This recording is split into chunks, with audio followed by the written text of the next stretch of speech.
How's it going, everybody? This is Seer here, and we have information on the Chaotic Storm raid, and this thing looks insane. I was kind of scrolling through it, and I decided I was going to stop now. I was going to start and actually record the video, so we can kind of see a live reaction on this, because just the little bit of information I saw, I was really blown away by it. So let's go ahead and start. Chaotic Storm raids and the new raid difficulty slider. The future of raids alliances have evolved since the early days of Marvel Strike Force, with many now composed of players with a diverse range of total collection power, or TCP. This is very true, and what they're doing as far as trying to go away from the, if you're a hardcore player, if you're a casual player, you guys are staying in separate alliances type of thing, and this is kind of making it to where you could actually play with your friends, which is very cool. This evolution has allowed friends of varying TCPs to join forces in the same alliance, but also means that raids must adapt to better accommodate modern alliances. Exactly. The future of raids is here, with two major updates arriving together: the new Chaotic Storm raids and the individual raid difficulty selector. This is very cool. So, the Chaotic Storm raids. The Chaotic Storm raids usher in a new era of raids for alliances and is a backdrop to one of the explosive final sections of the Age of X. This new raid will replace all of the green raids, which is Ultimus, Doom, Incursion, and Orcus. They're all basically being put in the sunset, so we can't actually do those again, which is fine, because this is making it to where everybody's kind of starting on even footing as far as the raids. You don't have to actually climb through and progress through all of these green energy raids. This is a very good quality of life change, if you ask me. So this is becoming a home for commanders of level 20 plus to earn key resources. Note, during the transition from green raids to Chaotic Storm raids, any green raids underway at the time will be allowed to finish. So if you have a raid that's currently going, and like say you're doing your Orcus raid and it ends at like 5 p.m. Pacific Standard Time, the new raid starts at 2 p.m. for this, you're going to be able to finish, so you're not losing out on your energy or your rewards. Alliances had the freedom to tailor the raids to the alliance's goals and abilities in two ways.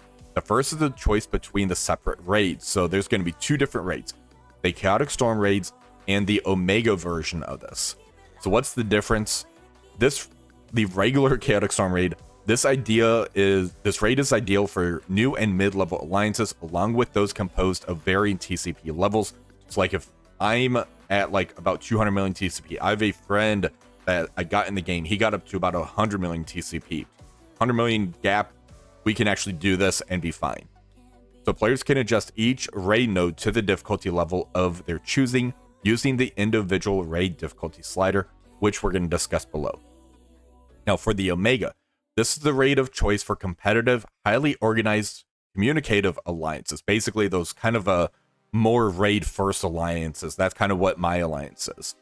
So for these with the uniform roster with a higher TCP, the rewards are greater, but alliances can only set a uniform difficulty for the standard nodes. Basically, in the video, you might have seen how it had like different difficulties on there. The Omega, you're going to choose that difficulty, but the bosses, you're going to be able to use that individual difficulty slider to kind of accommodate if you want to go for those nodes or not. Now, there's going to be new boss lanes, which is a very cool idea, and this is kind of what started blowing me away. So both the Chaotic Storm and the Chaotic Storm Omega will come with an optional boss lane for every member of your alliance. I'm really curious how this is going to end up happening. Boss nodes don't count towards your alliance's completion percentage, so if you find the boss is too tough, or you'd prefer not to engage in a boss node, you can back out without penalty to your alliance and choose the main lane. You can set your individual boss node difficulty using the individual raid difficulty slider, as long as it's a higher than the difficulty set by your alliance. So if your alliance sets it to about the medium difficulty, you can kind of set it to a higher difficulty to get the better rewards, I believe. So for the difficulties and the requirements.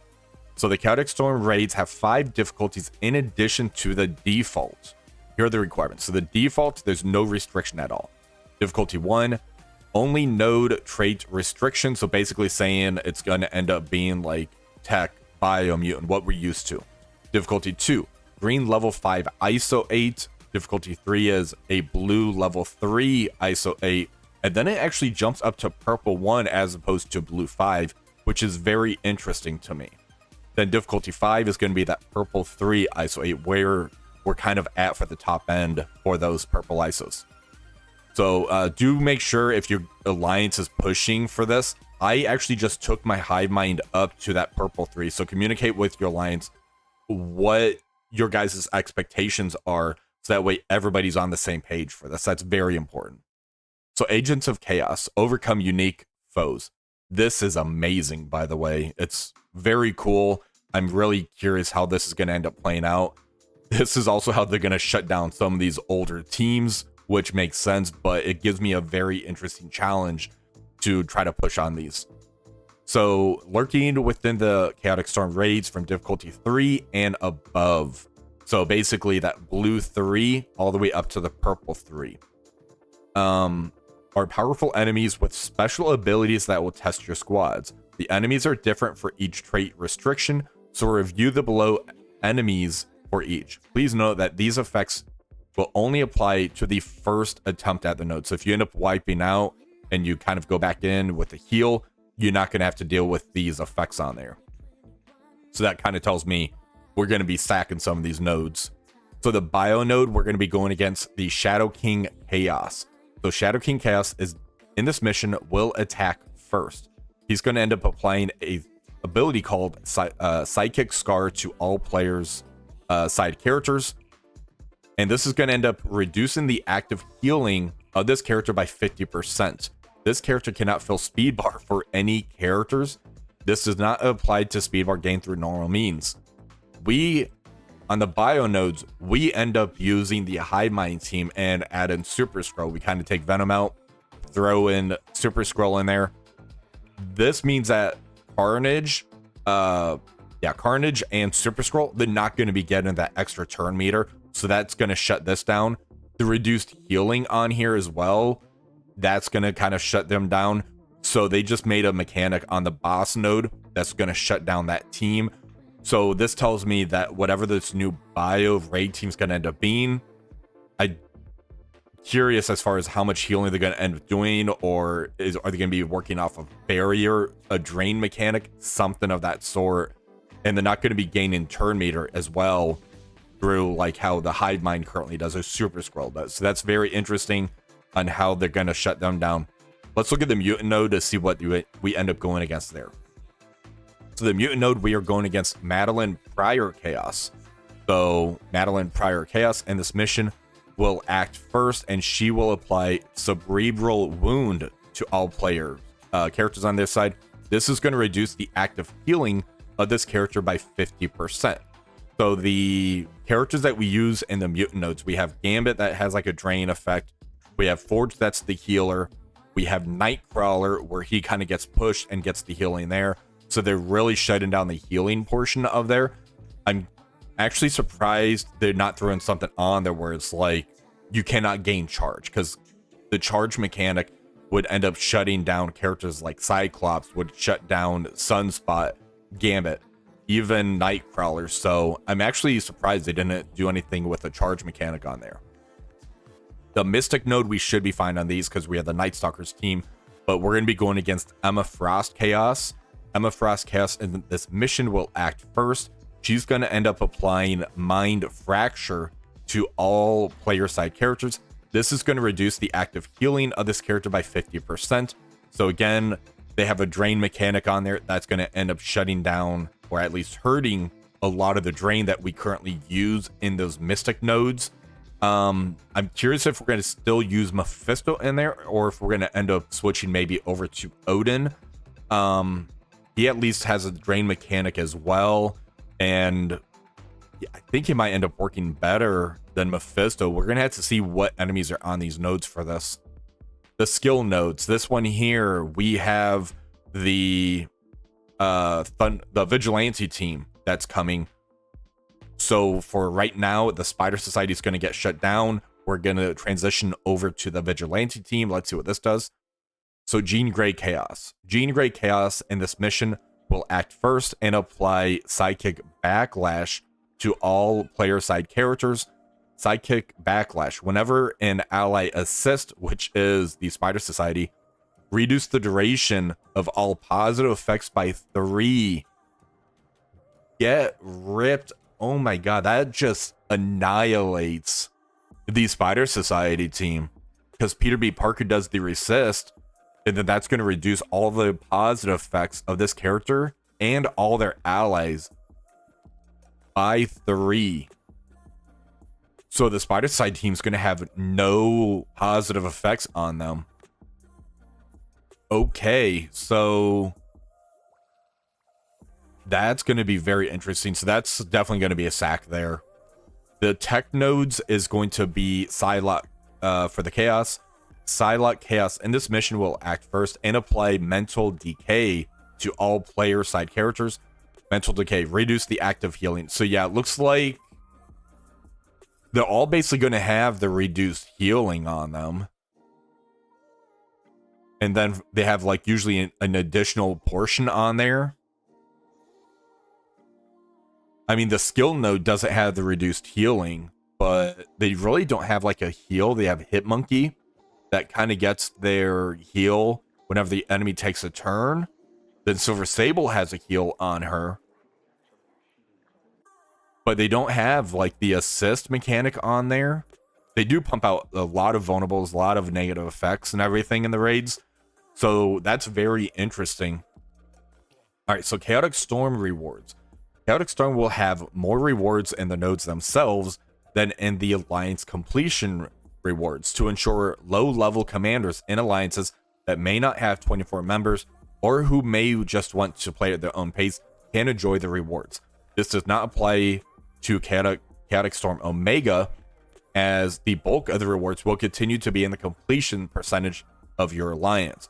Rewards for Chaotic Storm include various tiers of gear orb fragments, raid credits, and gold. Just tell us if there's going to be gear tier 20. That's what we want to know.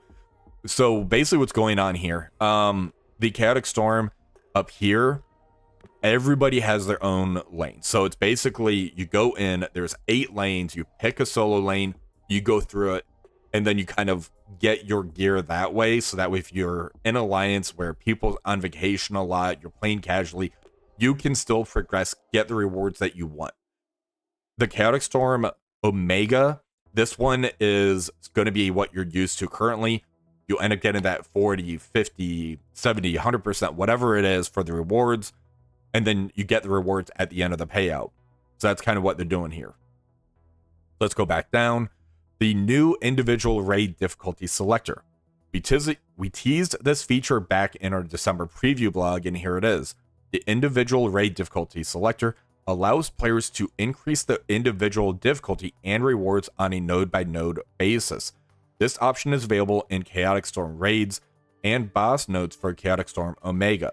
You'll also see it rolled out for select future raids. Here's how it works. So you're going to choose your base difficulty. So the Alliance leader is going to choose the base difficulty for this. And then from there, you can kind of adjust it. So when launching a Chaotic Storm raid, Alliance leaders will choose a base difficulty. So they could choose, like, most of our people in this alliance had that blue 3. So we're going to choose difficulty 3. If you're beyond that, you have that purple ISO, your guys are kind of more ramped up, you could go at a higher difficulty. So this is going to apply to all nodes. Once the raid is launched, players can't decrease the difficulty. You can only increase it. Personalize your node. If your roster is ready for a difficulty higher than the base, you can select a higher difficulty from the selector dropdown. Selecting each difficulty will alter the enemy stats in the list of enemies before launching the node. So it's basically before you go in, you set your difficulty, it adjusts everything, then you go in. Higher difficulties will earn greater rewards, so don't be afraid to test your roster. Now, if you need to end up resetting it, so say you are having a lot of issues, you could end up resetting the node. So if you launch a higher difficulty and find you're not quite ready for the challenge, you can use the reset button beside the difficulty selector, either after being defeated during the raid or after backing out. Resetting the node will reset all enemy health and ability energy and allow you to return to the base difficulty. Note, your character health, abilities, and death will remain, so you're still going to have to heal them back up, even after resetting the node. Along with the raid energy spent, you can also reset a node on behalf of an alliance member. So if alliance mate attempts a raid node, is defeated, and you don't think you can defeat the node, you can choose to reset it. Basically, what this is saying is your alliance mate goes in at a difficulty 4, you want to help them out, you can't really do that, but you can do the difficulty 3. So you can end up resetting it, go in at difficulty 3, clear the node, and then you guys can progress. So join the Chaotic Storm with your alliance. The Chaotic Storm raids begin on March 27th at 2 p.m. Pacific time. Begin coordinating with your alliance and choose the best raid for your alliance and the optimum difficulty level to maximize your rewards. I gave a call out to my alliance leader. We're going to set an alarm for ours on Thursday to turn off the difficulty launcher or the raid launcher, or Wednesday night. We're going to make sure that we're going to start Thursday on the new raid. So if you guys are ready for that, make sure you guys turn off the auto raid launcher on Wednesday. That way you guys can actually start this on the day that it actually comes out. Now, please note all information in this blog is subject to change before going live in game. I'm very excited for this. This is one of the things I really like. Whenever new raids comes out, trying to get that theory craft juices going, trying to find out the puzzle of characters to kill, how to actually progress through it. This is really exciting. So hopefully you guys are excited as well. Now, if you guys did enjoy this video, please remember to like, share, and subscribe to the channel. Until next time, have one for the rest of the day.